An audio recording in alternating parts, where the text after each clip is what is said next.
Boa noite, povo da graça de Deus. Estamos no segundo dia da nossa conferência de liderança intencional e hoje, com muita satisfação, eu recebo aqui o pastor Davi Lago. Pastor, é uma alegria tê-lo aqui conosco e já começando o nosso bate-papo e tendo a sua presença como um convidado especial da nossa conferência.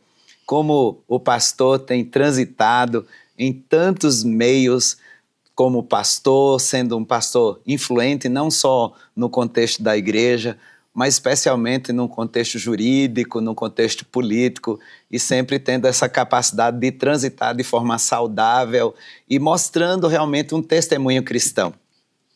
Pastor Erso, muito obrigado pelas palavras generosas, pela acolhida. É sempre um privilégio, uma honra enorme estar com o senhor, estar aqui na Igreja Batista do Lago Norte, em Brasília. E nós aprendemos com o Senhor Jesus sobre servir. Na medida que queremos liderar, disse Jesus, aquele que quer ser o maior, seja o menor de todos, seja aquele que serve. Então, é algo que ficou encravado no meu coração desde muito pequeno, né?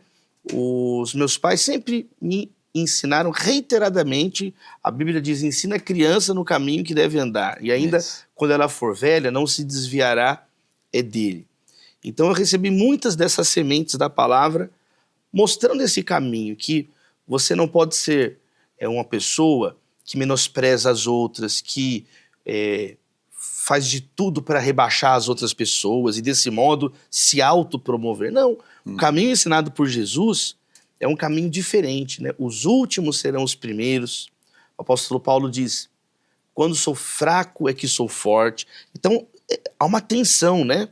Jesus está ensinando, o Evangelho nos ensina que essa verdadeira liderança, o líder não é o que domina os outros, mas é aquele que é controlado pelo Senhor Jesus, que tem o Espírito Santo guiando a sua vida. E quando Deus guia a sua vida, você vai ser movido no serviço, no amor e numa maneira mais terna, né, de maior ternura no coração para lidar com os outros. E então, até os dias de hoje, o ensinamento de Jesus é chocante, é o contrário do que muitas faculdades ensinam, muitos ditos especialistas em liderança ensinam. Que a nossa geração possa redescobrir o texto da palavra e esses princípios atemporais ensinados pelo Senhor, pastor Erso. Amém. Como pastor e quase doutor agora, né, já se preparando para o término do doutorado, o que você qualificaria ser um líder saudável para o nosso tempo? Eu penso que passa sobre esse tema do lava-pés, que é um dos momentos mais emblemáticos em toda a Bíblia, onde Jesus explicitamente se coloca como um exemplo de liderança.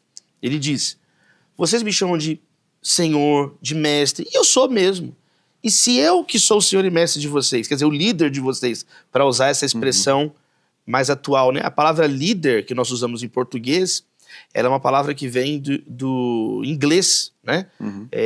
Uma vez estudando a etimologia da palavra liderança e o ensinamento que ela significa guia, né? To lead, de liderar, de estar à frente. Então é um termo mais recente, mas que aparece aí quando Jesus fala do mestre, quando Jesus fala de ser Senhor, um conjunto de palavras que está mostrando essa postura de liderança. O pastor é outro termo, né? O pastor que vai à frente das ovelhas. E Jesus, ele redefiniu liderança assim. Então, se eu que sou o líder de vocês, parafraseando, servir, lavei os pés, vocês devem seguir o meu exemplo. Então, ele se apresenta explicitamente como esse modelo. E isso desconstrói, então, a ideia, né, da liderança como uma pirâmide, né? O líder encastelado numa torre de marfim e todos lá na base. Jesus literalmente inverte essa visão, né? O líder está servindo todos, né? Ele é um chamado para fazer as tarefas que às vezes ninguém quer fazer, as tarefas anônimas, as tarefas que muitas vezes não trazem o prestígio, mas é aí que você exerce. Então é liderar através do exemplo, liderar através do amor. Essa é a marca da liderança de todos os tempos. O diabo é justamente o oposto. O modo de liderança do anti-reino, do anticristo, que é o oposto do que o Jesus ensina, é justamente essa coisa de turrão, da imposição. Eu uso uma expressão assim, Jesus mudou do beijamão para o lava-pés, né? De uma cultura organizacional, de uma visão de liderança, onde a pessoa exige ser a sua mão beijada, Reverenciada. né? Reverenciada, como os imperadores faziam. Uhum. Era até um rito de saudação ao imperador. Os historiadores dizem que talvez importado da Pérsia esse costume ao Império Romano, mas foi antes, né? Alexandre o Grande traz para o Ocidente, os romanos continuam com essa prática proskínese. Proskínese é um termo em grego que era se ajoelhar diante do imperador e dizer Dominus Noster, né? Senhor nosso, e assim beijar sua mão ou até beijar ali os seus pés. Jesus muda tudo isso, né? Quer dizer, o Dominus, o Senhor, é aquele que... Quebrando a cultura. Que né? quebrou a cultura. Por exemplo, aqui em Brasília é bem emblemático, quando nós estamos na esplanada dos ministérios. Por que um edifício público de liderança, de comando, né, de cúpula burocrática, tem o nome ministério? Tem aqui um sabor, um eco, existe aqui um tom do conceito cristão, redefiniu, quer dizer, ministério significa serviço. Ministrar é servir.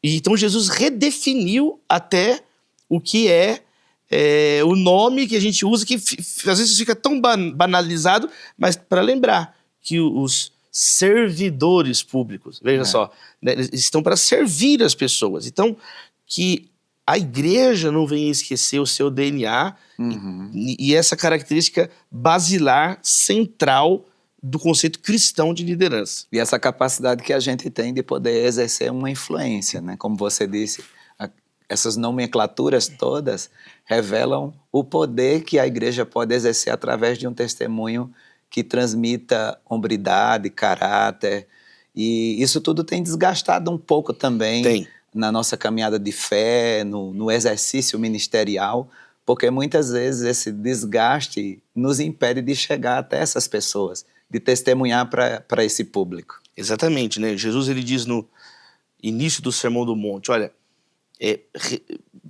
resplandeça suas obras diante dos homens, para que eles vejam ela e glorifiquem ao Pai que está no céu. Quer dizer, os serviços, os atos de amor, os atos de serviço da igreja, eles brilham para um mundo, pastor, onde ninguém se importa com ninguém, onde ninguém está nem aí para o problema do próximo, onde as pessoas só pensam em si.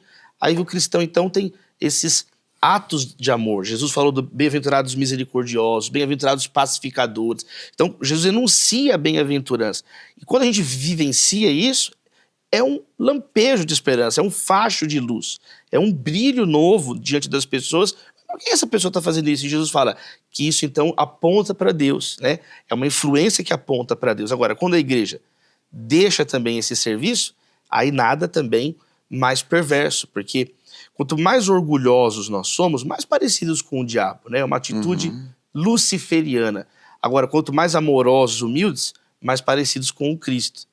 Jesus diz, aprendei de mim, que sou manso e humilde de coração. Então, quando nós resgatamos desse comportamento, é o caminho para resgatar essa influência benéfica. Não uma influência também de dominar, de dizer, olha como que somos os melhores. Um testemunho, mas né? um testemunho. Fica, o mundo fica indesculpável. Vocês tiveram um testemunho que uma outra vida é possível.